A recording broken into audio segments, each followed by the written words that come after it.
Going to the cinema used to be a time of escape, a time to free your mind from the outside world, and fully immerse yourself into a story in a way that can't be replicated by watching it on a smaller screen. It's such a sadness that you think you've seen a film on your fucking telephone.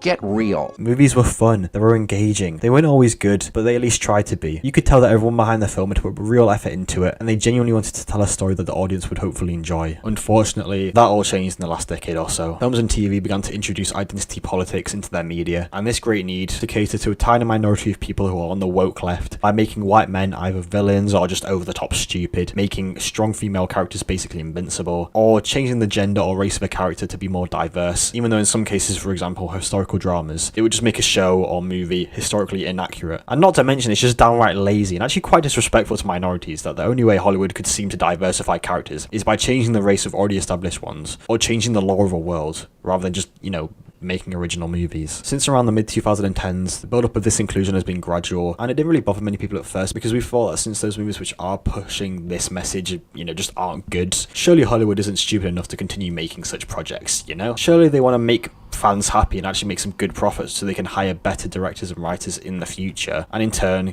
keep making good movies. Well, we were wrong. A good example is the MCU. All was well in the Marvel Cinematic Universe for the first 10 years. Iron Man set in motion a universe which at the time people thought was unthinkable, and we got many great movies along the way, with some exceptions of course. But at least there was no forced diversity, at least all the characters had flaws and had their place in the universe. At least everyone had a character arc that we could get behind. The world building worked really well, and we got to a stage where movies like Infinity War could happen, and then it all went downhill. Now you might say that MCU ended with Phase 4, but really, it was Phase 3. The moment that Captain Marvel was introduced. The first sign that the MCU was taking a turn for the worst. Her character was dull, unlikable, basically invincible, just demolishes everyone, and not to mention the movie was about 5 years too late. Now this female empowerment message catapulted into Endgame, where in a movie that was, a truly satisfying end to the Infinity Saga, we had that scene. I mean, just the convenience of every character to just land in one place at the same time. Fast forward 3 years and you have Phase 4. The culmination of everything wrong with modern media today, minus No Way Home. Moonlight would have been decent if it wasn't for his British accent that made me want to fucking just break my monitor. Mom was boring. Love and Thunder just fucking ruined 4 completely. And honestly, I don't even want to talk about what came next because I might throw up. These films and shows all had something in common which made them unbearable to watch, and that is this push of the message. Making men look arrogant and just downright stupid,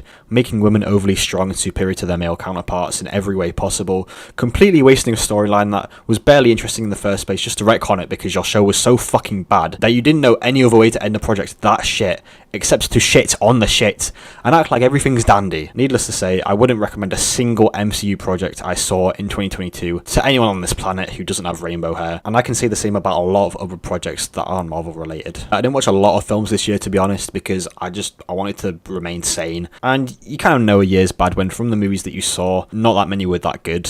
Exceptions: Top Gun Maverick, Everything Everywhere All at Once, The Batman. These are all great. I also heard The Northman was really good, very historically accurate, nice to hear. These films all had no interference by the studio, no one tried to shove their viewpoints down our throats in the writing, just good stories. Even Bullet Train wasn't a masterpiece of a film, but it was a good time. But now we take a 180 turn to the other side of 2022, aka the tragedy of modern media.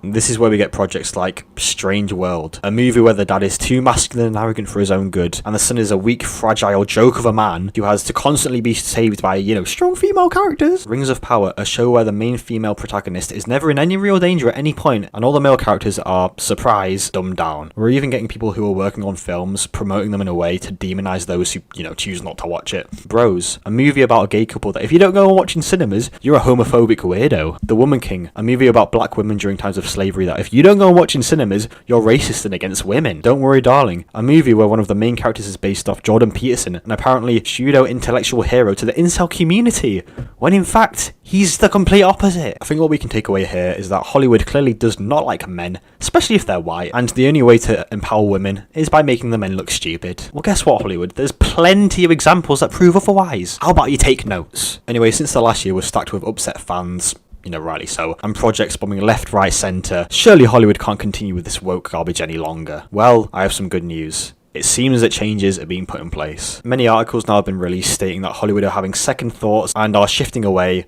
From the woke before they go broke, as we like to say. Well done, Hollywood. It seems you're finally done catering everything you make to an audience that makes up about 2% of your viewers, and you finally decided to focus on quality for the first time in years. Disney, it's only when you fired your CEO in the middle of the night while he was at an Elton John concert on a Sunday and have 4 consecutive Marvel movies bomb before realizing that, maybe the stuff you're putting out isn't that good. Amazon, you just made an entire fandom angry, consisting of millions of people because you prioritized the message over good story and sticking to the law. 1 billion down the drain, and now you realize you fucked up. DC spent 90 million on a project just to throw it away because they knew how fucking bad it was gonna be. Anyway, this return to how cinema used to be is long overdue. Us cinema fanatics have been through too much up to this point, and personally, I'd love to see this woke time period of media become a running joke whenever we get a project, like 10 years from now, which tries to push the message to any extent. So hopefully moving forward in 2023 and future years to come, we see more movies and promotional campaigns that don't put diversity and inclusion at the forefront. I'm honestly, at this point, I'm sick of being told that the reason I should go and watch something is because